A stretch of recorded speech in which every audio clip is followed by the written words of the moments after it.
one of our students got their certificate in strategic communication and just bawled. I mean, not verbally, but like just tears running down his face. And it shattered me because afterwards I went up and I was like, you earned that. You deserve that. Like, you were the one that put in that work. And he just like told me that this is not a thing he ever thought he could be. Nobody ever told him he could go to school. Like, when he got convicted, he was like, this is the end for me. Yeah. I don't have anywhere to go from here. And like, now I have this, and it shows that I did something different for me.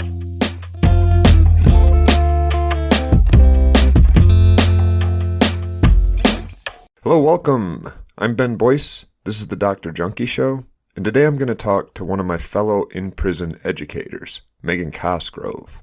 Meghan was actually one of my students during her master's degree a few years back, so it's been a blast to be on her team as she moved from that to prison educator and on to a PhD that she's working on now. You might recognize Meghan from her introduction in last year's edition of Captured Words, Free Thoughts. That's the nonprofit we both help with every year that publishes art, poetry, and prose inspired and created inside U.S. prisons. We're about to release Volume 19 next month, so check out the website for past editions and email me if you or if someone you know inside or outside of prison wants a paper copy mailed to them. No charge.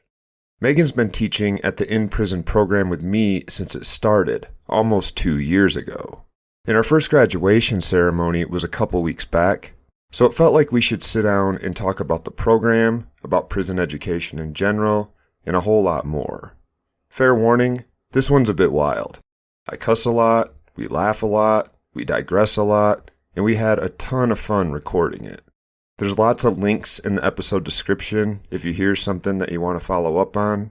And I'll also talk about my new book soon, although we discuss it briefly in this episode, so stay tuned for that, or check it out on Amazon. With that, I hope you enjoy my conversation with Meghan Cosgrove. That's another thing that I would love to delve into, though, because I feel like when I've had conversations, people, like when I first was going into prison stuff, I was told that like people in prison either didn't do it or they found Jesus. And those are the only two things. Yeah. And like, that's such a harmful narrative. Yeah. Right? Like, you would think that there would be some pushback on that.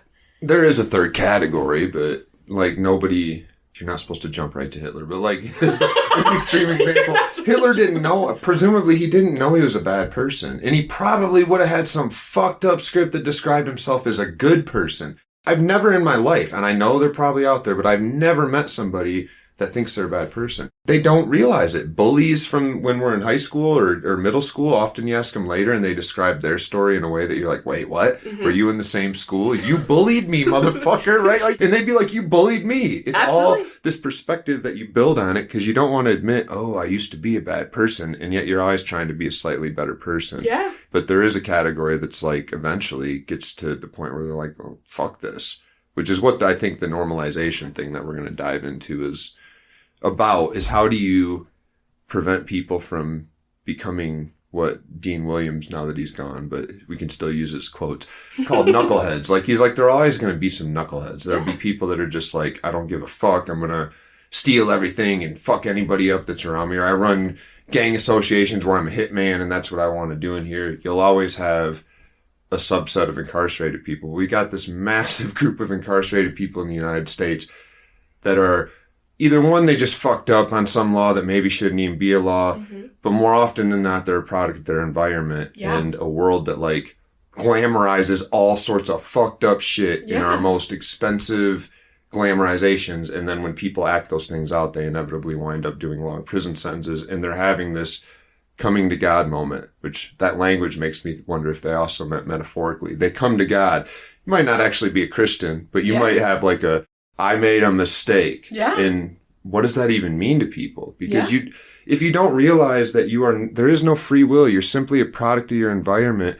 You can explain why you did all the things that you did, and explaining it and understanding it will let you forgive yourself and start to recognize, well, if that's true and that's what programmed me up that way, to change someone, me, programmed that way, you could incorporate new programming that looks like this. You could try these other things and see if they plug the same hole that you're clearly looking for. But those coming to God usually means shucks, I made one mistake. I need to weed out one little mistake from my class. The one thing I did. That is not the problem. If I hadn't stolen that candy bar. Right, but you were programmed up wrong from the get. We got to pull out the old shit and make you, like, know all that stuff that happened, but you can explain why. It wasn't because you're just this free agent since you were 2 years old running around the world. Free will's not real. Well, it's the same thing we were talking about yesterday, is if in that moment you made that decision, you cannot go back and say that with the same set of tools you would choose anything different, because in that moment that's all that you had to do it with. Right. No, you're right. We should start with introducing you. Okay. So before we record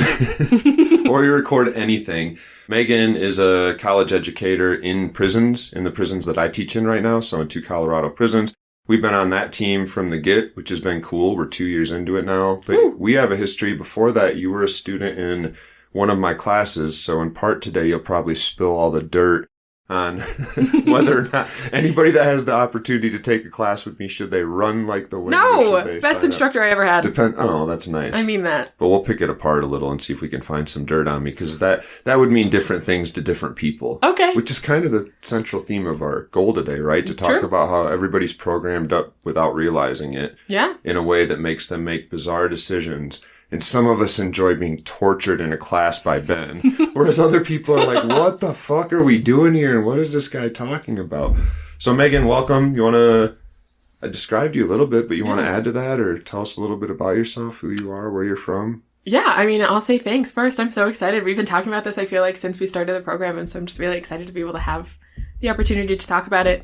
You pretty much covered it. My master's advisor stuck around. I have like a little check by my name that says I'm number 3 or 4 on a list number of three. Three. Number 3. Well, yeah, but your name's first. So your name, then 2 advisors, then That's me. Fair. I'll take it. That's fair. No, I mean, Stephen was the actual advisor, but committee member. Absolutely. No, I showed up to the argument and pestered you with some hard questions that seem unfair in hindsight. They do not. They were necessary.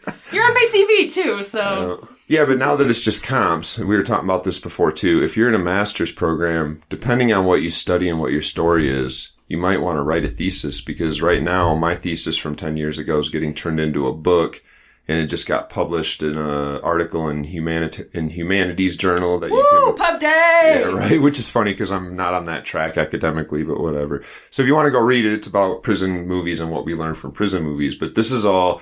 where really my story started to go recently with teaching, and also yours too. We've both been in this prison program, and this is a weird question for you, because anybody else I'd ask, I'd expect an answer that I don't know if you have, and maybe you do, but what gets you into prison teaching? Why the hell are you teaching inside prisons? Where does that come from? So the journey for it was kind of weird in the sense that I started my MA and I had literally no idea what I was doing, but I had known... that I had wanted to work with Stephen. I didn't know you existed. Yes. Woo!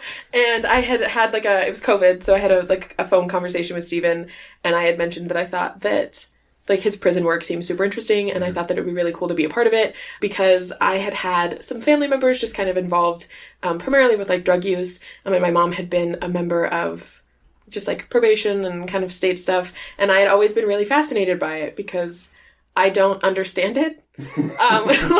This concept of prison, right? And this is kind of a sidetrack, but I can remember specifically being 12 years old and driving past a prison when I was driving home from a road trip with my parents, and being terrified because on the side of the road, right, there's all of these signs that say do not stop for hitchhikers, correctional facility. I think we just got a cover art piece for our episode. Do not stop. Love that. Correctional facility. Perfect. Yeah, we drive by them multiple times every time we go to work. Every time. But so I remember seeing that as a kid, and I was like, oh my God, those people want to hurt me. And I mean, unrelated, but we were driving and I was like, Dad, we have to stop for a hotel, I know, but we can't stop near the prison. And he was like, we're not going to stop by the prison. They're in prison. It's fine. Yeah. We stopped at the prison, and I found out the next day when I saw the prison, and I was like, we could have been murdered. and now looking back, I'm like, oh, 12-year-old me. That's great. Why did you do that? But so with all of that, So it's shame. Didn't make shame sense. is the answer. No, Absolutely. shame is not the answer. Shame's always just the the answer. root. Yeah, just the root. But so I had that, and then Stephen had mentioned just being a part of Capture Birds Free Thought, so I did a very small piece for the issue that came out. It was the COVID edition, just a very, very small contribution. Yep. And then I kind of just kept in conversation with him. He told me to take your class. I sent you a terrified email asking if you could override me in because it would be a grad level, and you just emailed me back, done. And I was like, oh my God, he hates me. And here we are. Isn't power? So lesson 1 of my class is power. You know, like a bulldozer, it pushes stuff. Or like when you're in a mosh pit and you just push into somebody. Or like when you go to type something and you stop moving your finger and you're like, oh my God. And you spend like 5 hours thinking about, does this, and it all has to do, as we were walking into prison 2 weeks ago, you made some offhanded comment that made me like just about push you. You're like, oh my God, when we're meeting, I still think of you as somebody that's like in an authority position, which is funny. So we got to be getting closer. I've started drinking whenever we're together to try to knock the edge off of that and be like, no, that ain't me. But it is, like, you're truly, like, you were one of the greatest professors that I had. Like, so, and to come back to that, like, part of the reason that I'm part of this is A, because Stephen lets me be, and B, because, like, the stuff that I learned in your class when we're talking about prisons, social justice, communication, like, everybody's just a person, right? So you just, the opportunity came up, and I was thrilled. I was like, yeah, I'll do whatever I can to be involved with this. That's so fucking weird. Why?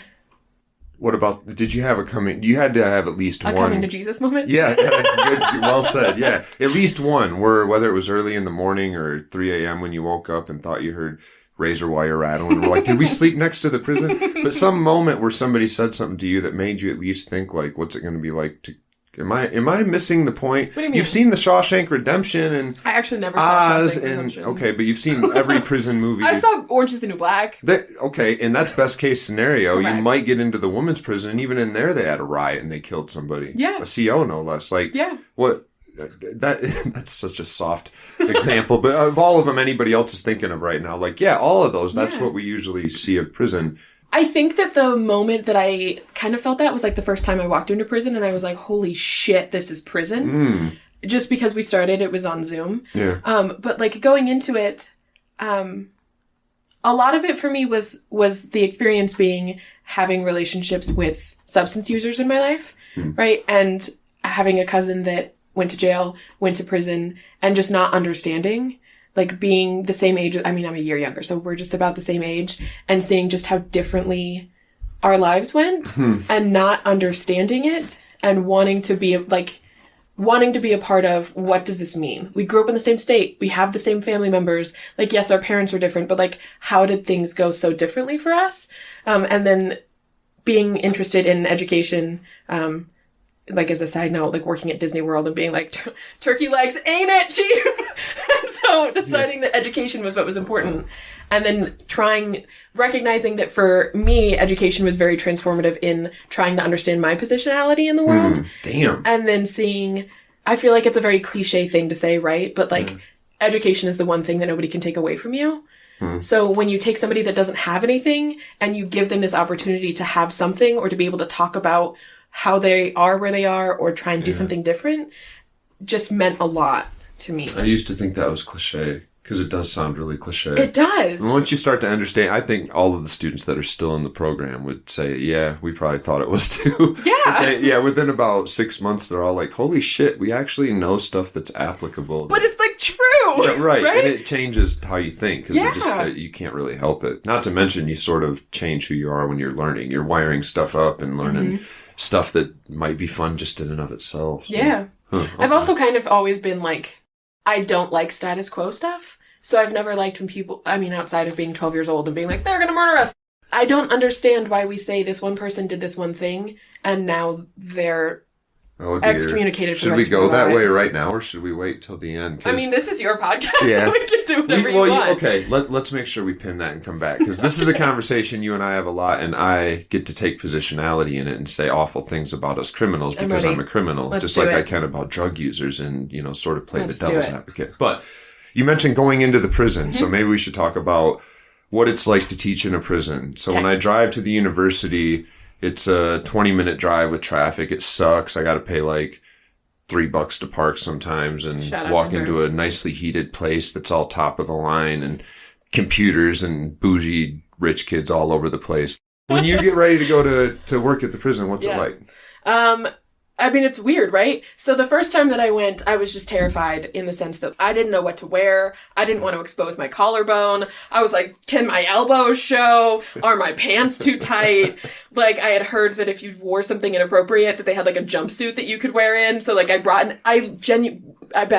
literally brought a second pair of pants in my car when I went because I was nervous they were going to tell me that I couldn't go into the prison. So like I didn't know. So I live up in Fort Collins, so it's to Territorial, it's a 3-hour drive for me. And then to Sterling, it's a 2-hour drive. You and I have talked about just how far out these places are. Yeah. I feel like Sterling to me feels a lot more far out just because you get on 76 or 14 and you just go and there is nothing. There's bumps. There's some holes in the freeway. There are literal There ain't even cops. I have not yet seen a cop go like 110 miles an hour. You're telling me. No one. Right. There's no one. Yeah. And Territorial feels a little bit different in the sense that, like, for me, like, I mean, you live here, but, like, you have to go through Denver and then through Colorado Springs, and that chunk of road that's between the Springs and Canyon City definitely makes it feel it's beautiful, further, but it is gorgeous. We're going to Canyon City for listeners, so that's all you got to do is go down 25 and head west. Yes, exactly. You'll be in Canyon City. And then when you're in Canyon City, like, I mean, Pueblo's not that far. Yeah, you're right. It's on the way to Pueblo. But it's also just the lack of things going in. But it's so beautiful. Driving to Canyon City is gorgeous. Yeah. Driving to Sterling is shit. Have you tried to describe the prisons themselves yet in writing? We're both writers. Or we both like to think we are.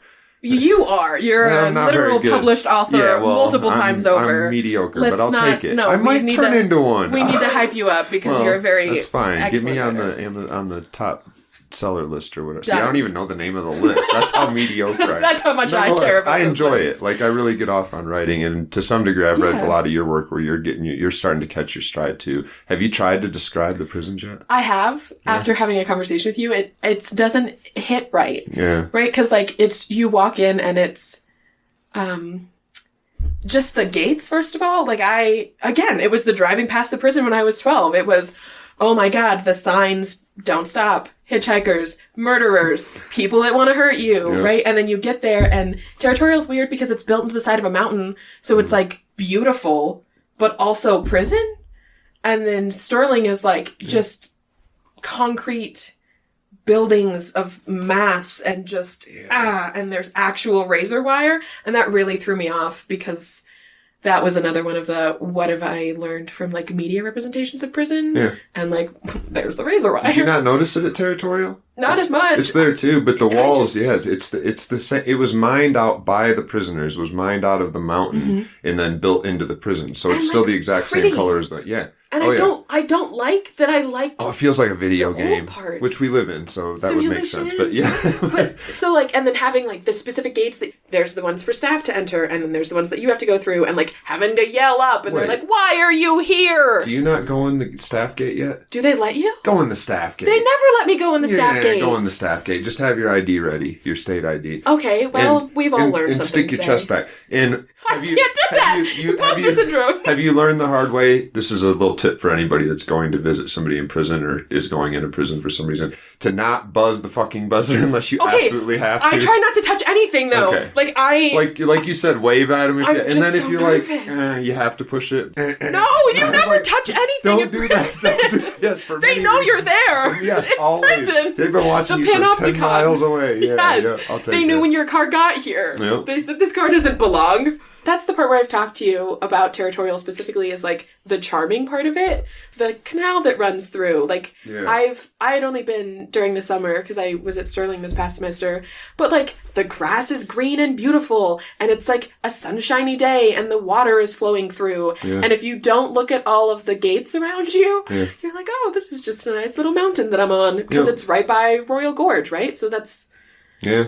That fucking train, it beeps the horn during the summer like 15 times a day. It's so awful. I'm sure maybe some of them didn't notice till I pointed it out, which makes me a bad person. Or maybe they did notice and it was just part of the prison drowning out sounds, which apparently is a thing. Yeah, it does. We're going to revisit Territorial specifically because you and I are teaching a class together in Territorial next semester that will take at least one trip down. I'll go down a lot, but you're TAing and you're getting a PhD because you're a rock star way up north, and you're going to come down maybe for a class or two. But Territorial is the oldest prison in Colorado. I think it was built in 1897 or something, and it's the original structure, and they still keep about 1,000 people there. Sterling is one of the newest prisons in Colorado, and it's built out of I don't know what you'd call it. What's the biggest prison in the state? It looks like the Death Star from the outside. Like, it's just gray, drab. On the top is like this, I don't know, there's some art term I could use, post-structuralism maybe, where they start putting the air conditioners on the outside of the building. Yeah. It's got these big tubes coming out of the roof. And it's a monster! But they both feel kind of magic in their own way. But we're going to go down to Territorial, and Territorial is unique in that it has the death house, was actually built into the prison. They yanked it out of there in 1986 or something, maybe even more recent than that. But just because they're them, they plopped it 5 feet away next door at what's called the Prison Museum, which used to be the women's prison in Colorado. So we'll take y'all listeners through there and talk about what we saw. And then there's also Woodpecker, I think, Cemetery up the road where 100 or so incarcerated people that were never claimed or buried in view of the prison. And there's a drive behind. We'll walk through all that. But needless to say, one of these prisons is like this semi-magical space where you sometimes have to remember that you're in prison. And then you get in there. And of course, all the gates and the bars and the drab we'll talk about in a sec. They hit you. Whereas Sterling, you spend 2 hours on the freeway thinking about where you're going as you head steadily towards Nebraska in a likely freeway closure, because frequently the freeway closes at Sterling Prison. Yeah. So you can't go any farther because that's the last big stop on the way. And then 2 weeks ago for us, our graduation happened, and we made it there after a blizzard. It was the last stop. The whole freeway is covered in semis that are waiting for them to reopen the freeway. And while we're at graduation, they closed the freeway home. All right, what were we talking about? Prison. What did you expect going in there, and what did you expect going in, and what did you find now that you've been there for 2 years? I think that part of that answer is skewed by the fact that we started via Zoom. Right? So the fact that I wasn't actually physically going into the location and was kind of able to build relationships with the students in that kind of context prior to going in, I don't feel like this is the right phrasing for it, so I don't really know what to say with it, but like, was less nerve-wracking. Like, I felt less nervous going into prison to teach than I did going in to teach my first semester of in-person classes at CSU.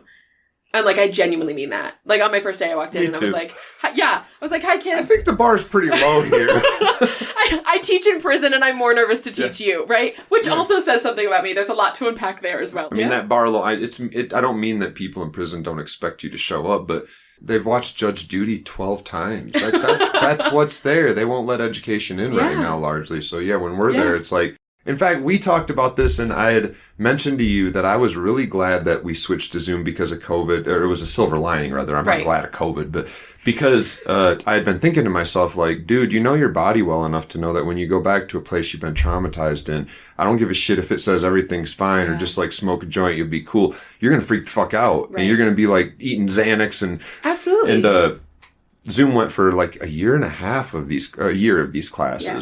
But when I finally went, you had asked me after, and I'd done some work with my therapist and prepped myself and thought through it. But even driving down, I expected it. And then I got there and it was like the weirdest fucking thing where exactly what you're talking about. And it's not just like, I was like, these guys don't deserve shit anyway. But it was more like, I felt kind of, this might not resonate with you, but I felt kind of like, I'm just back. It's just the same fucking place. It's this dry, dusty factory for humans that people can't leave, so sometimes they act like any human would in any situation where you can't walk the fuck away. Sure, I get that. But, like, it's just a dry, dusty fucking factory for humans. Yeah. It's kind of exciting with the canals and the... Right. I want to ride a go-kart around it and explore some stuff, right? But, like, it's just a factory. See, but that's one of the things that I admire when you talk about that is because I don't have that experience. I think that's one of the tensions that I've talked a lot about with you, is recognizing that is not an experience that I have ever had. And so I want to be a part of this program and I want to be a part of something there, but I want to be sure that I'm not what's centered there. Like, I want their experience to be centered. And so I don't know what it's like to go into that kind of a place after having been confined by that place. Yeah. So, like, it feels very weird to me. And that's part of why this is what I study, again, is because I just don't understand it. Like, the first time I went into prison, I left prison. And I was like, I can leave prison.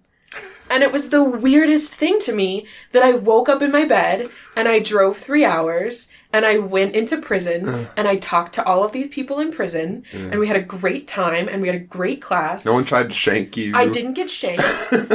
like all of the things that they tell you, your article of how many push-ups do I need to go, do I need to do before I didn't have to do any push-ups, right? And then I left prison and I did my 3-hour drive home and I stopped and got a Starbucks because capital, right? Right. And then I went and I got back and I took a shower and I went to bed. And I laid there and I was like, holy shit, they're still in prison. Yeah. Like, that's one of the things that I still, it's been a year since I was able to go in for the first time, but that I still really struggle with is this idea of we built this box and people stay in the box. And I go in the box and then I leave the box, but then they're still in the box. Like that's not like eloquent language. And there's not, I don't know what's there. It hits me every time the class is over and my brain starts to switch gears and say, you not only got to exit the facility and hope they don't keep you because I don't really dress up. So I look at it, they still are like, don't I recognize you? I've got some weird looks, but I also like go into this mindset of like, oh, you got a 3-hour drive because you know by the time you get to Colorado Springs, these yahoos are going to be driving 20 miles. I once stopped in a parking lot to take a nap. It was so long. Or to have a beer, Shout whatever. Out to King Supers at Fort Carson. Same thing. Hey, we both know. Hope you didn't run over my beer can. Yeah. But my mind on the way out, as I'm on that last gate, always goes to like, I look over, they can't see us because we're talking, but I look over my shoulder in a metaphoric way and I'm always like, God damn. It's not that the bar is low so much as when you get there, you know that everybody, including you, is eager. And when you're in a normal class nowadays, especially after COVID, especially with where we've gone in the last, 20 years of like more and more college being catered towards certain richer groups of people that can pay their way in. You're with a group of people that expect a certain amount and are entitled to a certain amount. And by the way, they don't even want to fucking be there. Yeah. And like, you got to excite them. And we're competing with the goddamn internet. Like we're competing with I'm not better than TikTok, man. TikTok is pretty fucking addictive. And TikTok, well, that's for another episode too. But TikTok can effectively know you better than you know yourself if you just use it for 80 minutes. I'd rather not. Because it's a purely algorithmic, how long do you stay on each video? Makes my brain What hurt. tags have that video? And but that tells us about why we live in a simulation and how easy it would be. Respect. Again, we'll come back to this in one of our episodes. Megan and I have been talking for a year about putting together a separate podcast from this that's more directed towards what we're doing. And as y'all can probably hear, like, oh yeah, that'd be a good podcast. So we're doing it. I've mentioned this before. Stay tuned for that. There'll be some sort of announcement coming when we figure out what the fuck we're talking about and exactly what it would look like and who we'd pay and where the money would come from. And anyway, shout out to donations. Shout out to the billionaire who's about to send us $1 million and say, see what you can do with it. Let's reduce recidivism. We can do lots. Yeah, it'll be awesome. It might not be as good as Ear Hustle, but it'll be close. All right, shout out to Ear Hustle. Great podcast.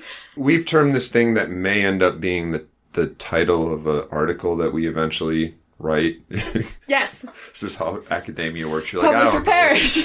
We got a few notes on it, and I think, but this I ain't shit syndrome. Yeah. And this thing that shows up is, I guess you could call it a defense mechanism, not just in prison, but Michelle Alexander called it the new Jim Crow. It's all the things that show up. Prison sucks, and it's awful, and that's punishment. And I'd never detract from how traumatizing it is. But once you get out, that ain't the fucking end. For the rest of your fucking life, you better be ready to fall on a knee and kiss the ring and explain what you did on the worst fucking day of your life. Yeah. Because people around you, you owe that to them. And you better get it through your mind real quick, because if you don't, we live in an internet world, and they're going to know anyway. And you just come across to some, what was it, the first category of people, or the second category, that are just like, I didn't do it. Yeah. Right?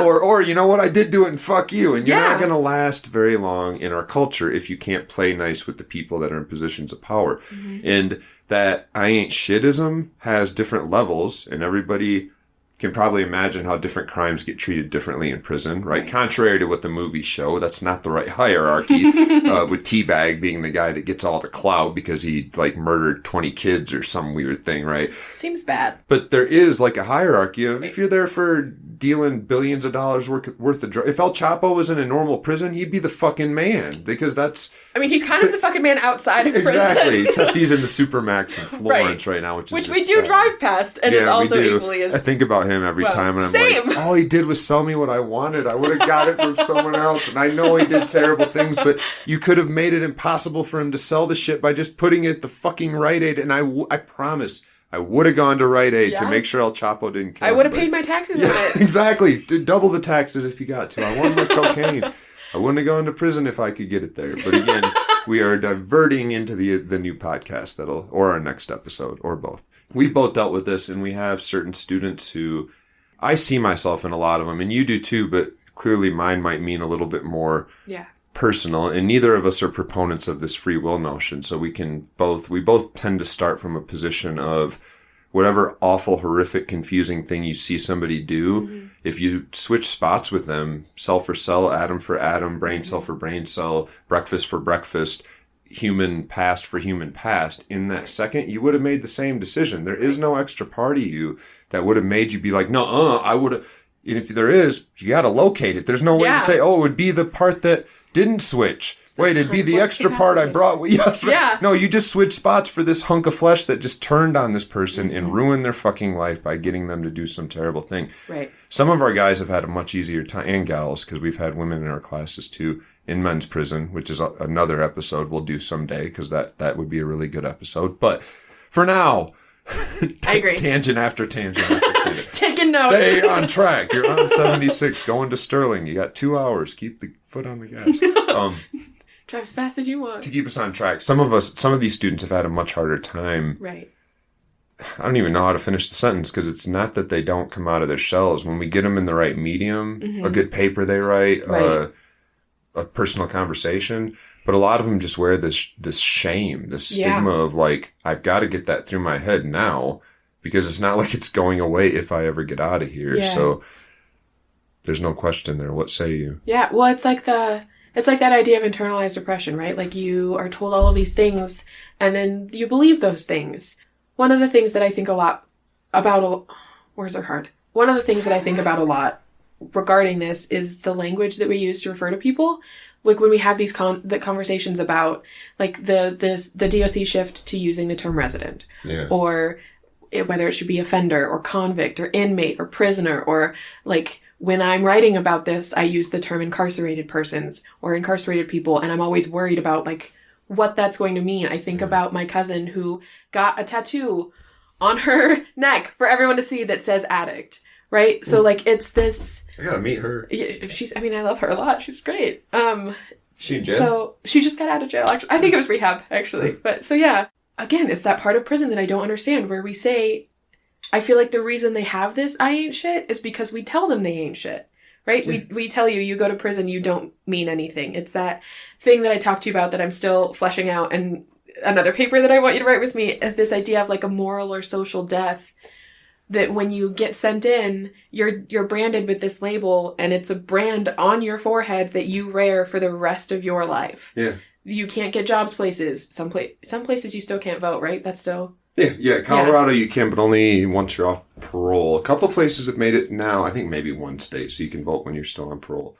But a lot of places, if you got a felony... I'll die on this hill. You should be able to vote in prison. The legislation that's being passed affects you, right? Ooh, we just arrived at the other thing we pinned, which was, like, how the rest of the world sees people in prison. Right. And to some degree, this is where I said also that I take a certain position in these talks that will strike listeners as like, what the fuck is he doing? Why is he saying this? But I tend to say, I'm the convicted person, and I am the person people have been scared of. I'm the person who victims have written letters to the judge that I had to stand in a courtroom and listen to be read and be like, oh, fuck, I scared that. And I was just, again, no free will. I was pure luck that it wasn't violence. It was always stealing. And I knew some of the people, so in their minds, this is how humans work.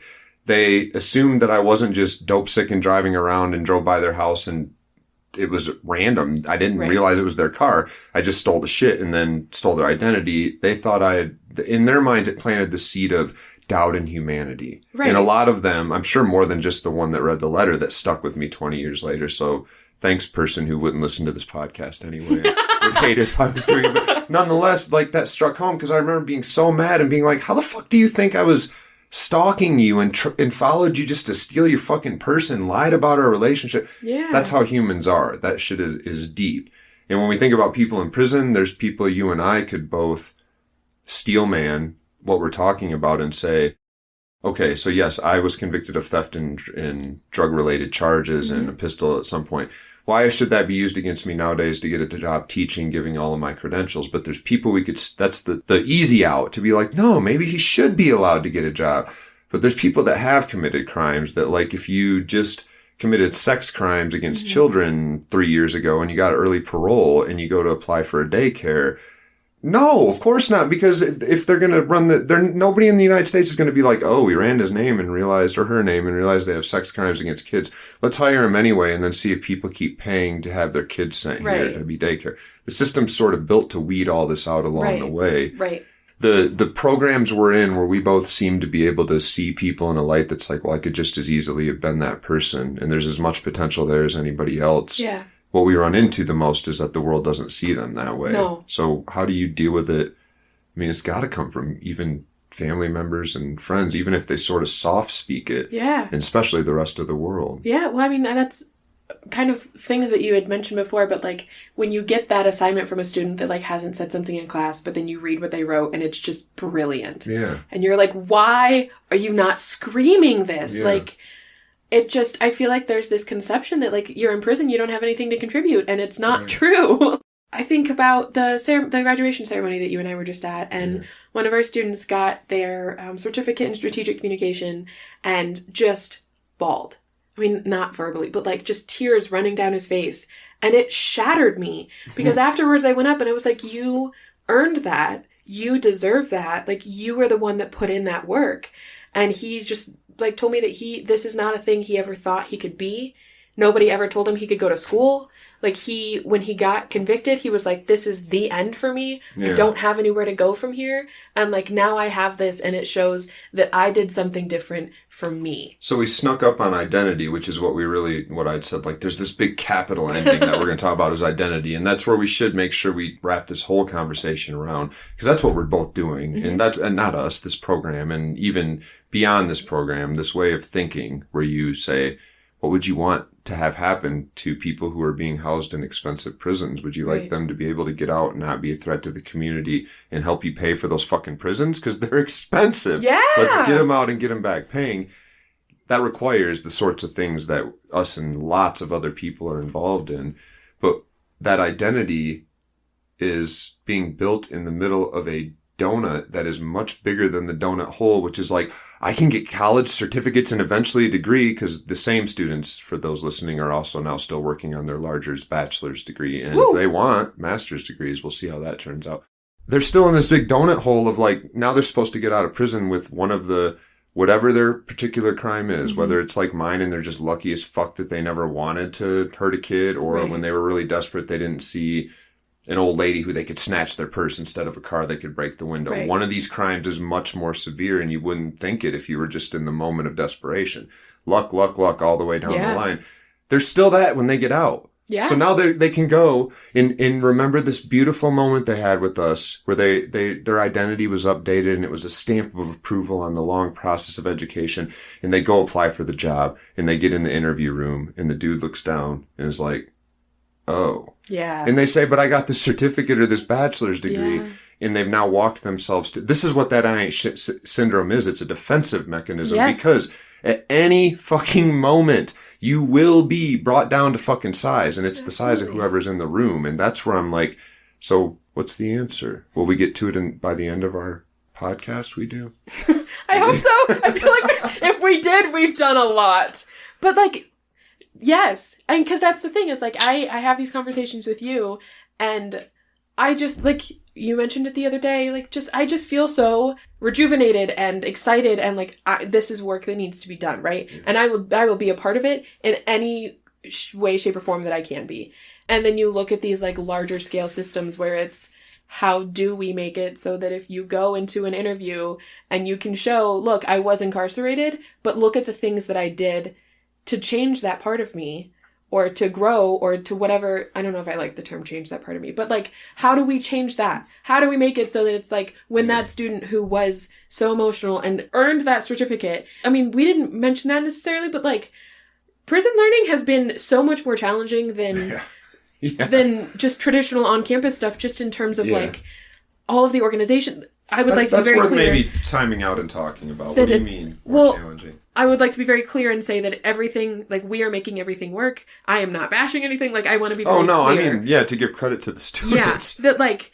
And to some of the on-site people, because we've had some help on site for sure, that people that were in the prison. But like, there are so many people that have had to work together to make this whole program work, and I'm not saying that that's not how it is in traditional universities. It isn't how it is in traditional universities.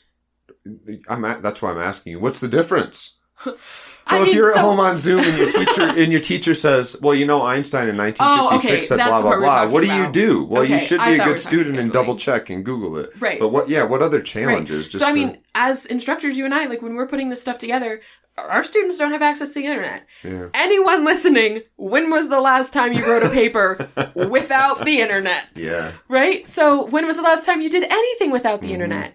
And that's another one of the things is like we're coming into these classrooms where generally I'll speak on a generalization. If I'm in a traditional college classroom on a campus in a university, all of those people have a high school diploma, have a GED. If it's a freshman class, they probably don't have stuff, but usually most classes are mixed. They have experience with the internet, like they have some idea of what's going on with college. We went into classrooms where there were people that told me that they dropped out of school in 8th grade, right? There are people from all over the country, different socioeconomic backgrounds, different racial backgrounds, different ethnic backgrounds, different sexual orientations, different genders, all of this in this one room, which is just like every other place. But then you're in prison, so that heightens everything. And it's during COVID, and there's staffing shortages. And if we're talking about one of our facilities, like there's different security levels for those students. Yeah. So half of their classmates are on another side of the facility, so they can't even talk to each other about what they're doing. Yeah. You can't email someone to get notes from the class that you missed. Yeah. You can't Google what's going on. If there's a word in one of your papers that you don't know what it is, you don't just get to Google it. I had a student at Territorial that I assigned them something, and then the next class, he was like, yeah, I had to call my girlfriend because I needed to understand what that word meant, and this is what she told me the definition was. Is that what it means? And I was like, thank you. Thank you for trying. I'm sorry that word was there. It's like teaching in 2005. Yeah, it's the weirdest thing. And I think we lose track in culture of how fast things have advanced. Because a lot of what you're saying, you're like, yeah, it sounds like exactly what it was like 2015, 10 years ago for some people anyway. Absolutely. And we're like, but they had libraries you could go to. And, the Dewey Decimal System. But that's when some of them, like on the flip side of that, some of them were saying, it's not that I'm a dipshit or that I'm so poor I couldn't get a cell phone, but it's that I've been in prison for 12 years and now I'm trying to prep to get out and you're telling me, well, you better know how to use the internet. At least know how to use a computer. There might be some security concerns with the internet in prison. Try this computer. And so far they've been unable to figure out how to incorporate that stuff in too. Because the system is just built in a way that says we talked about this before we started recording, or as we were recording the B-roll that will never see the light of day. The system's built so that any wink link will basically break open. And so administrators have learned well that the way the system currently is, anything that comes in has to be incorporated into the old system. And you have to make sure that new volunteers are safe. And you even talked about some tech they have. They can send you out to walk from point A to point B as long as you have something on you that they can monitor, and there's cameras and there's guards in the guard towers, because the last thing we want is for you to just disappear into the throng of incarcerated people. Don't lose your badge, because then you can't leave. Right, exactly, yeah. Yeah, there's a story there we can talk about too for graduation. I almost got kept at Territorial because I didn't sign in, I didn't give them my ID, and I almost didn't turn in my keys. And on the way out, how did you get in? I just walked. The gate was open and it was like the busy time, and I guess no one noticed. It was easy to get into prison. It was the funny, I had the first almost panic attack. I was walking past him. He's like, hey, I gotta give you your ID. And I was like, I didn't give you my ID. And he said, what, did you sign out? And I was like, no. And he was like, hold on. I was like, no, my weed's in the trunk. This is the last time of the semester. Let me go. Right. I got a month off before I got to make this drive. Normalization seems to be kind of what we're headed towards as we try to find some kind of cap on this. How do you understand it? We actually watched a video before we came in that was meant to inflame you, so that's worth talking about. I mean, it definitely inflamed me. Built to hold nearly 2,500, Sterling Correctional Facility is not traditionally known to be a fun place to spend a day. But one weekend in September, the event was a fundraiser for the Correctional Peace Officers Foundation. Warden Jeff Long's prison hosted an event with cheesecake, kettle corn, cotton candy, snow cones, and chess, basketball, flag football, slip and slide. It sounds like a carnival. Some inmates agreed to pitch in even more if certain female staff members agreed to go in a dunk tank. Put her feet in there! Yes, a dunk tank. I think they had a lapse in judgment. Yet what he calls a lapse in judgment, a DOC employee called dangerous. In this email obtained by 9 Wants to Know, a DOC case manager said, "In my opinion, it sends the message to the offenders that they can touch female staff without any consequences. If you didn't know ahead of time what the video was going to show, you would assume it was a prison riot." I'm peeved. What is normalization as you understand it? I feel weird about as I understand it. Normalization, as I understand it, is something that's being implemented in CDOC facilities to normalize, quotation marks, incarceration and like make it remove the kind of barriers, I guess, that like make prison. I don't know. The video that we watched, there was an event at one of the facilities at Sterling Correctional Facility where they were like raising money for a fundraiser. Is that what it was? Right? Yeah, apparently they raised $10,000 for some sort of fundraiser. And there were like slip Incarcerated insides and there were consenting staff members that participated in dunk tanks, and like some footage was released where everyone looked like they were having a great time, like everyone should be if they're participating in like a fun little barbecue, and people were outraged by it. Yeah. And I then became outraged by their outrage because normalization is a thing that I don't understand, because words have power, right? Language is power. So when we're talking about normalization, I feel like I don't like the word normal because I think that it's a lie in the first place. But I don't know that there's another way to describe what they want done with the prisons. But I think that if we're talking about normalization, and here's something I'd really like to get into with you, is this idea of if we're talking about normalizing incarceration, is the thing that's normalizing a slip and slide? Or would it be giving them the opportunity to cook their own meals instead of having to just go to the chow hall at 3 specific times a day, or to earn more than a penny a day? It's all of it, but we're running right back into the system. So imagine if, just to take one example, let's just let them buy and cook their own meals. Infrastructure and infrastructure on 2 levels. Number one, how do you get all these people that have, 3 levels, the money to buy all the food that they would want to buy? So that's why the chow hall exists. But some of them would want to do it anyway. We need refrigerators. We need meat vendors. We need, and now we're going to have to build a larger prison because we can't have. Do we need a bigger prison? Well, what I'm saying is bigger rooms. Okay. Because, All right. in ventilation. Okay. Because we can't really well have Jerry frying up like Indian food 5 times a fucking week next to Bill, who has a dietary restriction. Why can't Bill just switch rooms? Well, what I'm getting at is no matter what the problem would be, it would be stuck in the current system where we're like, if we're going to go that big, you kind of just hit it. Why don't we just let them switch rooms whenever they want? In fact, why don't we just like build? But that's normalizing, right? That would be what normalizing is, yeah. So the answer is yes and no. Like slip and slides and dunk tanks, and they were sad. They weren't dunk tanks. They were they just threw them in the pool. They were, I think they were cow troughs that they must. It's Sterling. It's a farming area, so they probably. Now that's awesome compared to what they get normally. When I was in prison, if they would have done some shit like that, I would have been on the fucking yard. They for July 4th one year in prison, they came around and gave everybody a tub of ice cream. Vanilla. It didn't fucking matter. It was the cool. How the fuck are you going to get ice cream in prison, right? Hell yeah. And I'm sure it cost them 50 cents an incarcerated person, and it could have made the fucking news, but it kept everybody behaving. Yeah. It gave us an incentive to feel like, hey, somebody here at least gives a shit. They do the same thing on Christmas. So I see shit like that, and I'm like, is it enough? No. But is it normal? Their issue is the dunking and teaching male prisoners that they can touch female staff. A whole thing to unpack. Not that anybody should be able to touch anybody. Right. But if you're talking about normalization, if you put together an event ahead of time that's supposed to be special privileges, and you're having staff that actually gives a flying fuck about the people there. If you have consenting adults. Right. But the relationship, like the consent part only can really come if you really had a sort of staff that was not the sort of staff that often works very well in our system for another reason we should try to talk about too, training. You would have to have staff that shows up and is here to be like, who are these people? Yeah. What specific needs do they all have? How can I help them be successful? Yeah. And then if one of them was like, well, we're going to do this thing. Do you mind if the three of us pick you up and throw you in a dunk tank? It would be a very different question than if three strangers who have been ogling you on the yard when you walk by were like, hey, can we pick you up and throw you in the dunk tank? No, absolutely. But that, we were told on the news, it was clearly these dudes are going to be, reaching for some butt or something. Yeah, like the way that went, like the portrayal of it when they were showing the footage, they created a narrative for the footage that I don't think aligned with what happened. Yeah. And like in talking about this normalization from the conversations that we've had with different people, like it's something that's impacting staff as well, right? Because it's a larger system thing and it's changing the relationships that they can have with them. And I think that that's one of the things that, from my understanding, a lot of people are having difficulty with, because there's this super ingrained notion of you are prisoner, I am officer. Yeah.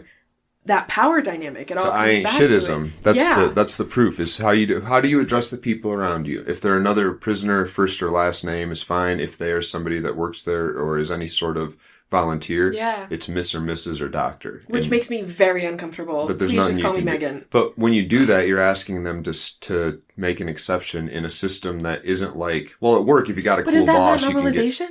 It would be, but and this is where the answer would shift a little bit to like, I'll have to go a little farther to the this isn't enough category. This is the window dressing that you would want to start with if you really thought you might get some momentum.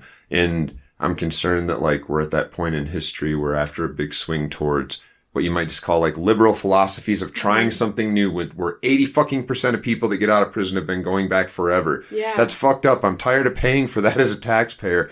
What can we do, even if we pay a smidge more now, to get these fuckers back on the street paying their fair share and incorporating themselves in the fabric of society? Yeah. How do we got to build society? In painting the cells and putting fish tanks in the units and having PlayStations, that's part of it for sure. But we actually were talking before the interview also about buprenorphine and how Suboxone and buprenorphine, and I think maybe even methadone, although that one seems to be a little more stigmatized nowadays, have now been allowed to come back into some Colorado prisons as treatment for addicted people in those prisons. And sometimes they get abused. Yeah. And the big reason for that is that if you just say, oh, there's people in here that are addicted to heroin, we'll give them the pill. And you leave out the most important part of treatment, which is support networks, therapy, counseling, understanding what the fuck is going on in your brain because you can't figure it out and you want heroin, then you'll make people become addicted that wouldn't have been otherwise. And we don't have the money or the wherewithal in our system to say, we could hire one nurse to give everybody one pill each, or we could hire 50 therapists that are more expensive than the nurses. No, we're going to hire one nurse to give everybody a pill. How are we going to start talking taxpayers into, we've got to start therapizing prisoners? But that's what our big podcast will be about. I mean, because here's the thing, you're paying for it either way, right? Like you're either paying for someone to get quote unquote rehabilitated, or you're paying for them to continue to be incarcerated.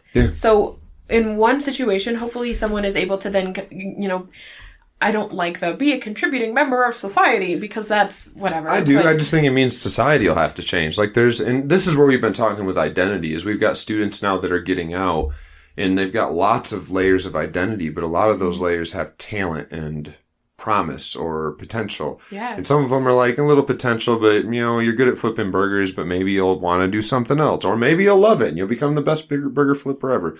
But that hustling, I was a really good hustler. I was a really good drug dealer, which is just hustling. It's finding a product that you can make a profit margin and figuring out how to package it or make it look better than it. Right. Other people aren't. Some of them are artists that are making visual art or verbal art. We got a couple mixers, producers, and rappers that have been in the program. Yeah. And they're now getting out and they have the same issue. They're like, okay, what part of the world is open to a recent released prisoner if you're making rap?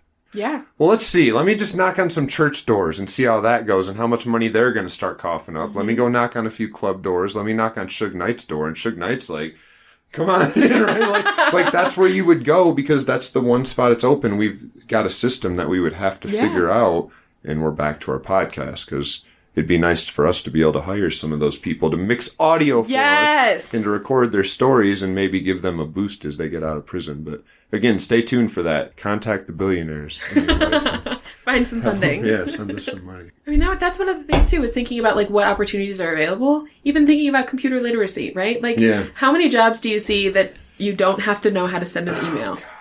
Because I have not seen any. This is on my list that I added last night because we both got it. You got the email too, right? What email? DOC? The Department of Corrections. The one about the draft? Alert, your annual training is now available. Oh, I didn't get that. Yeah, I think they make me do it more than everybody else. My annual, well, when did you... What's the training like to get approved to go into a prison, and did it change your mind at all about what to expect? My favorite thing in the training, my genuine favorite thing, is the communicable diseases one, where it says, if it's wet and not yours, don't touch it. Because I think that's an excellent piece of advice for all of life. Fair enough. Every time I get to that one, I'm just like, yes! I got one right. Okay, yeah, that's fine. I mean, it's very interesting. Like, I'm with you. I completely understand the reason behind it. Like, I think that that's part of the normalization thing that they should look into as well, right? Like, what is it? I think that kind of goes into some of the work that you've looked at into what are the narratives that are being constructed that teach us about prison. So if you were someone who's choosing to be a volunteer in a prison and that's the training that you have to do, what are you learning from that? Hopefully you're learning that if it's wet and not yours, don't touch it. But like, what other messages are being conveyed there? Yeah, I was more caught on the majority of it is gamesmanship, and I didn't know if that's what we were going into. No, that's more what I was getting at, is that anybody that has what you might think of as a good heart in our culture, like, why would you go into prison to teach? Well, I thought it was the right thing to do. So you finally made that decision. You got your syllabus ready. Right. You just got to spend 16 hours online watching short clips of videos. It really is 16 hours. It is. And if you walk away from them, you have to come back and click the next at random times. They're watching you. And if you open another window, they shut down. It's so fucked up.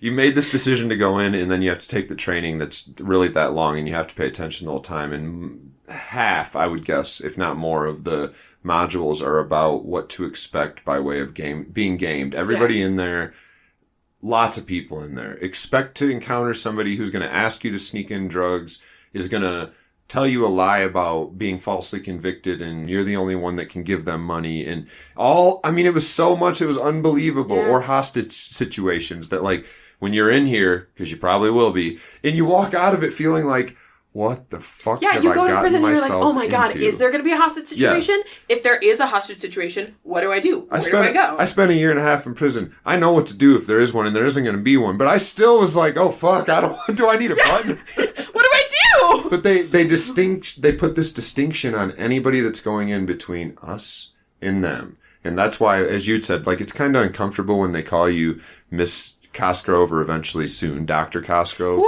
But it'll be really hard to break it, because even if they flip a switch in that room, they have to turn it back off the second they leave the classroom and make sure they don't inadvertently call the commander of the prison Don or something. And that's one of the things that, like, I think that's another one of the tensions that I do struggle with, is like recognizing that they're still in that situation, and I don't ever want to put them in a situation where it is potentially harmful for them. Right. And I also recognize that the reason for that can be like a safety thing for the people that staff the prison, and I would never, ever want to do anything that risked their safety either, right? Because that's another one of the things that we have to think about when we're having these conversations. Yeah. And at the same time, I want it to be a space where students are able to come in, and I don't want to say, like, forget you're in prison, because, like, I don't think you ever forget you're in prison, especially with all of the intercom things. For the first 6 weeks, you get a shorter...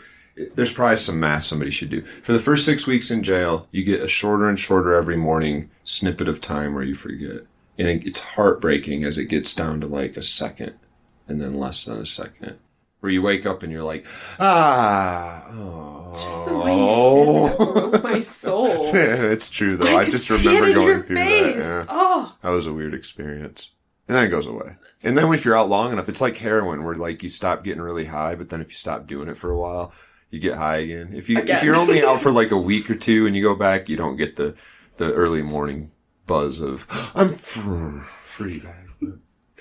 Yeah, what? I Tangent. can't even imagine that. Like, sometimes I wake up and I don't know what room I'm in. I don't know, like, what state I'm in. Yeah. But so, yes, with that, I don't ever want it to be, I don't want to, oh, you're not in prison. But I do want it to be a space where it's, yes, you're in prison, but we're doing something different. Yeah, which is a good, that question's worth asking, too. People often don't know what communication is, and we both teach communication classes, and... It's not communications. Yeah, right. That's like down the road if you want to reach out to a huge group of people and you don't know how or who, you just call the communications department, and they're dressed way better than us, and they know music better, and they go to nightclubs, and we go to bed at 8 o'clock and write boring stuff, right? And call it mediocre and self-deprecate. That means we basically teach how the world works. Yeah. As weird as that seems, to like really sum it up, how do people come to move? That power joke or that power comment metaphor I was using of like, that is really what politics is getting people to move to the voting booth, to move their neurons, to say, this is my guy, I really like him, even if he's disgusting, because it seems like all politicians are. The topics we cover are like what makes people move in the United States. That means all the stuff we've talked about. How have the conversations gone, I guess, compared to what you expected on things like sexism and Christian privilege and patriarchy and racism and white supremacy? Are those things that we have to avoid in the prison context? First of all, I think that we should make sure to give you the credit that you deserve there, because when we started, you were the one that had the class that was very much focused on those kinds of existential things. I was teaching, like, how do you talk to your boss? Right? So like, so you got complained to about me. No, I didn't get complained to. I think that by the time that the class that I was teaching had to do with that kind of subject matter, they had already had the opportunity to kind of work through some of those kinks with you, which I think was in their best interest, because you talked, when in the class that I was in with you talked through those kinks in a way that makes a lot of sense, and you do it in a way that creates the space for people to question it and then talk through it themselves. Like, I think that you're very good at saying, here's this idea, and someone saying, I don't think so, and you saying, well, let's find out why. I like that. And so by the time that I got to a class where we were having conversations about that, I think that I had the privilege of having kind of piggybacking off of your success already. I appreciate that. But that's not to say some of it sunk in. Yeah, it did. Absolutely. With them, Absolutely. But I think that there was still a lot there. Like, so in talking about privilege, the course that I was teaching was communication and diversity, which on campus is kind of a charged class, and then is again heightened by the fact that you are in prison. Yeah. And so when we were talking about privilege, I recall asking them, like, what privileges do you think that you've experienced? And that's a hard question for people outside of prison, right? Because nobody wants to acknowledge their privilege. Like, nobody wants to say, like, I don't have student loans because my parents paid for school, right? Like, nobody wants to say that. Yeah. I worked hard. Right. Who was talking about that? Right. Nobody's saying you didn't have a job, right? Wrong question. So, or just, that's like I had to pay for my loans, so you have to pay for your, right? Yeah. It's that kind of thing. But I feel like it's an important conversation to have, because regardless of the fact that they are incarcerated, at some point in time, there's something, right? Yeah. And so one of the students said, I'm in prison, I don't have any privilege. Like, no. Yep. And then another student asked to skip, and I was like, okay. And then he came back and he was like, I want to directly challenge what the person said, that they said they didn't have any privilege. And he was like, the fact that I am in this classroom in prison is a privilege. Huh. And I was like, oh yeah, bud. Yeah, I should have thought of that. I'm a teacher. Yeah. Like, that's what I was hoping you would say, right? But so with that, like, having them challenge one another in saying, you're saying this isn't a privilege and I'm telling you it is a privilege. Yeah. The race ones have been very difficult for me, in the sense that, like, I will admittedly tell you that I am a white woman who grew up in what is genuinely referred to as Vanilla Valley. Like, I moved to Orlando and I didn't know that there were places outside of Mexico that, like, right? Like, I was talking to someone from Puerto Rico and I was like, do you like tacos? And they were like, what do you... I'm not from Mexico. And it, like, 19-year-old Well, don't you have them there? Apparently. I just really love tacos. I do love tacos. Just asking. Jesus. I do. Now I love tostones, but it's a different story. Right? But so the growth that's required, the self-reflexivity of that, everybody's always learning. Yeah. Right? And so I think that that's one of the things is those conversations. I don't know that we necessarily got into a lot of the religious conversations because I will admittedly say that I try very hard to steer away from those. I don't know why I just drive into the sun. You really do. Like, all gas, no brake. You're like... Tell me why you believe what you believe, because you don't. And I'm like, I don't... Like, I'm... You just don't care. You weren't traumatized by it. Yeah. I've had a lot of conversations with people about religious trauma, and it's something I didn't know I needed to thank my parents. You're privileged. Hey, that's a privilege. It's easy to spot if you look. Absolutely. And who fucking cares? It doesn't mean you didn't struggle. Like through this interview, as I'm asking you terrible questions. They're not terrible questions, but like I think the one that had the most. There were two that I really struggled with. There was a conversation about abortion because Roe v. Wade had just been overturned, and they had seen stuff about it on the news, and it happened to line up with when we were talking about like gender roles and sexuality. And so that's a hard one. And that was a hard one for me because I try very hard as an instructor to kind of like, outside of pushing people to take a neutral position in like how I feel about things, but I have very strong feelings about that specific. Megan's a woman, if you hadn't caught it. And so like trying to navigate that conversation, and because at the end of the day, I truly and honestly do respect everybody's positions because I think... No, but I do. Don't. No. But it comes back to the free will thing. Watch this. My position is that women should be barefoot in the kitchen making food, and they should shut the fuck up. Okay, but if that's Do you respect that position? Here's the fuck no. But yes, because it comes down to the Sam Harris thing, right? It comes down to the free will. Is because if I had to switch myself, atom for atom, everything, yes, right? How can I disrespect someone who's doing what they believe to be truly and morally right or correct? It's the word respect. I think we're getting semantics, I guess. Because respect to me is like it takes a lot for somebody to have that word. I would say valid... I accept it though. I mean, like it's the difference between judging somebody as being evil. Okay, and that's actually what we've been talking about all day. We are not teaching classes for those who would think like they're just teaching the guy that got caught with a joint and he already had a college degree. These are fucking murderers and rapists and all the people in your nightmares. Who the fuck cares? The whole point of framing our conversation this way is that we both have realized somewhere along the way through, again, no fault of our own because free will's not real. I hate the term, but for the grace of God, there go I. Like, there's another universe where if things could have gone different, I'm doing the same thing. And I could be different. Yeah. The things that I didn't struggle with, because anybody right now that is pushing back, like, no, and not wanting to accept what I'm saying is thinking, I never did blank to a kid, or I never did such and such to so-and-so. How hard did you struggle against those things, right? Were you like waking up every morning? We talked yesterday, and I was like, I've never thought to myself, I really want to kill him. I really want to. You know what? I want to stab him. And then I just like, through sheer will, I was like, you know what, Ben, you can't. And I talked myself out of it. But even if I had done that, could I take credit for having the willpower to be like, no, Ben, and have this weird conversation with my fucking self? I'm the only one in there. Intrapersonal communication, if you're nice. Wondering. I'll take that, yeah.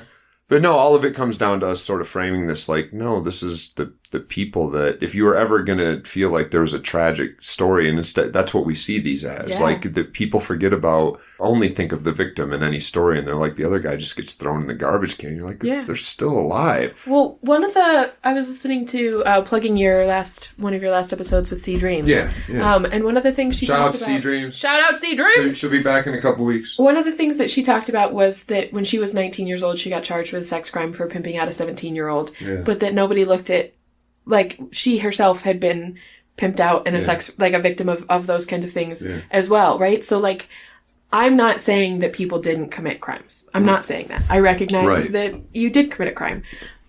That doesn't mean that that's all that you are, right? And that doesn't mean that you yourself weren't a victim of things. That was the thing that we were talking about yesterday as well, is like looking at ACEs, the adverse childhood experiences. Yeah. Like when you experience these things, how does that change your brain? How does that create behaviors? How does that trauma change the way that you're going to act in a specific situation? And if we're not aware of those things, and if we're not able to identify them and overcome them, like, we're just going to keep doing the same shit. Right. And so if we're not equipping people to be able to make different choices, we're not doing anything. Yeah.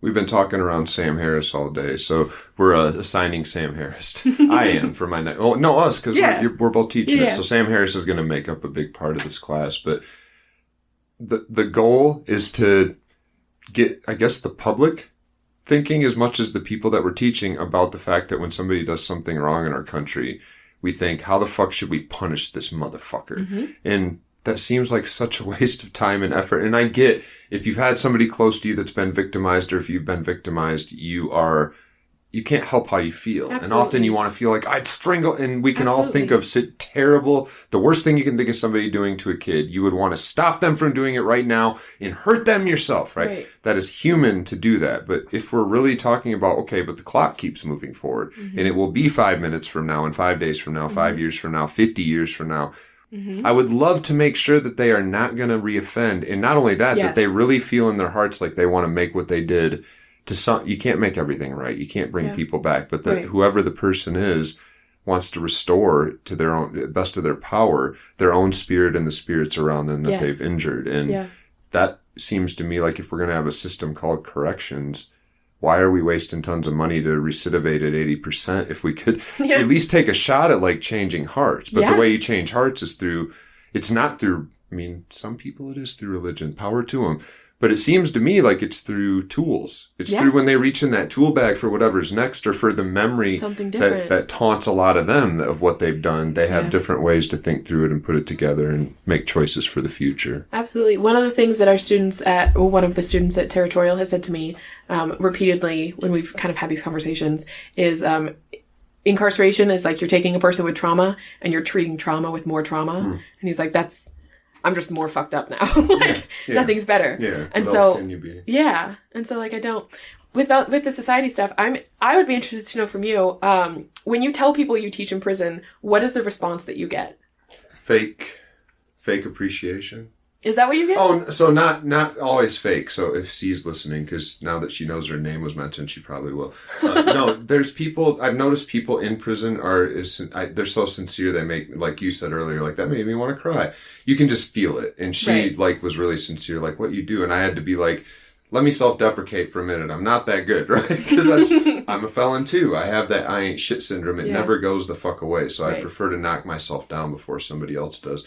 But in the world, I feel like I'm Freuding people, which seems to be a habit of mine lately that I'm getting more and more in trouble for. But I feel like people know they're supposed to say, "Oh, good job," but they also live in a world where we live in a country of like 80% people that would claim they're 69 or something. It's gone down in the last 10 years. Would claim they're Christians. Right. And one of their major tenets they would claim is like you're supposed to go visit people in prison. And as soon as I say I teach people in prison, somewhere in the back of their unconscious monkey brain is saying, have I visited? Oh shit. And everything immediately like, fries.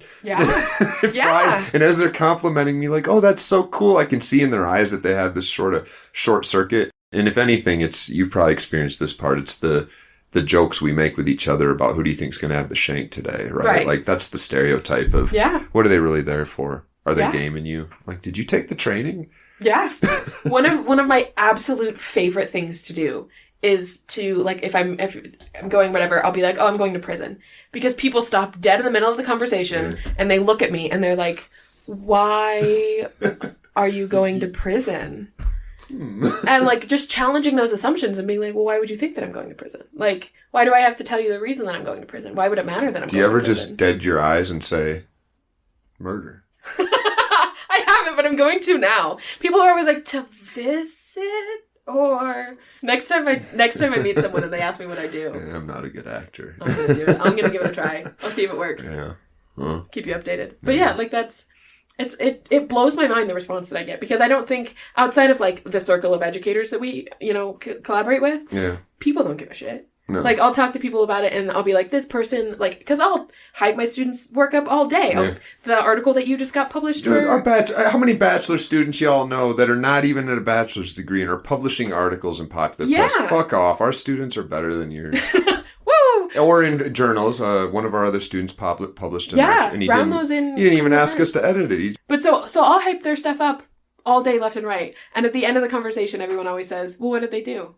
I don't know what they did. Yeah. And it's none of our business what they did. All I know is that they are a student in my class. Although and 3 I will years, support them in that. so many of them have written about it now. This is like a whole another episode we'll do someday, but that it becomes our business because they talk about it, and it's weird. Mm-hmm. This is where both of our positionality, which again, I don't quite understand yours. Mine's easy to pin because I'm a monster. Like you are not. I've done things in the past that if you looked at them, you'd be like, whoa, don't bet on that guy having morals. So either we don't have free will and I was a subject of my environment and things have changed, luckily, and I've gone out of my way to work on it and to the best of my ability, or I'm fucking monster. No. So I'll take the we don't have free will. Free will doesn't exist. Human beings are not spontaneous events in themselves. Some of them talk about stuff that, like, the normal person would be like, oh my God, aren't you? And it's weird. I haven't yet had the experience where I'm like, oh, I think differently now. I always have like this rush of like, oh, fuck, that could have been me. Fuck, that could have been me for all of them. And maybe, I don't know, maybe that's just something that's unique to people that go in and start to develop relationships. But yeah. I've been waiting for finding out about some of the charges to change my view of them, and it hasn't. I haven't experienced that either. Like, oh no, this changes my view of this person. Yeah. But I have experienced because I don't ask them about it. Like, that's their story to tell. It's none of my business. Right. And I don't want any part of what I give them to be colored by anything external. Right. And so, but I have had the experience where we've been in class and we've talked about something and one of them will say something that they've done. And I go, oh no, the training did not prepare me to handle this conversation. Like, I've had that. I haven't had that, oh, that could have been me. I've had the, where do I go from here? And there's where I have the privilege. Where's the pivot? Yeah. I said something the other day to him that was it was almost too vague, because I said, yeah, but I had people like waking up in the morning and all their change has gone out of their card cup holder and there's blood all over the upholstery. And one of our students raised his hand and was like, hold on, wait. Why is there blood all over? I also have a question. Because I broke into their car. Like, I used to steal stereos. So I'm from the these don't exist anymore. Nowadays, stereos are integrated into the system, and you add the extra expensive stuff's in the trunk where you can't get at it. It's locked up. But when I was a kid, $150 you could go buy a Pioneer CD player and slide it into your dashboard. You remember. Okay, I do. And people like me would come along. You'd sometimes get in a friend's car and be like, why is there a rectangle hole? And that's because those CD players are $100 a pop at the secondhand store up the road. So when worst would come to worst, I could get into a car and just, but often like... It would rip your hands up? Sometimes. And sometimes people would... You're in front of a house freaking the fuck out, hurrying the fuck up. Again, different experiences, yanking stuff out. Sometimes you steal the car. I don't know that I could steal a car if I tried. Oh, we're going to get into all this on the new podcast when we do it. I drove a stolen car in a lake one day. In a lake? Into it, crashed into the lake? Yeah, like stuck a golf club on the gas pedal and stepped the fuck I've got questions and I would like answers. We can talk about that after we stop recording. Perfect. Anything we should add before we go away, because we went way over. Read Ben's new book. Or not, yeah, read your new book. Oh yeah, there's this new book coming out. If you can't afford it, send me an email. I'll send you one. Spectacle of Punishment. It's about prison movies, and every prison movie you ever saw probably is in it. And the precursor article that came out today. Oh yeah, Happy Pup Day! Yeah, you can read it for free if you want a teaser. It's called Lessons from Shawshank, so it'll get lots of like hashtag hits. And Genji Cohan's in it, Ear Hustle's in it, the DU Pie podcast within is in it. Somebody else famous in it, but I'm forgetting offhand who it is. Yeah, not famous enough. Yeah. Anyway, Megan, this is fun. We'll do it again really soon. Thanks, Ben. Yep. Woo. I'm sure we'll be hearing from Megan again in the future. Thanks a lot to her for taking the time to come talk about the work we both do and about her vision for prison education. And as always, love yourselves and the addicted people in your life. I'm Ben Boyce.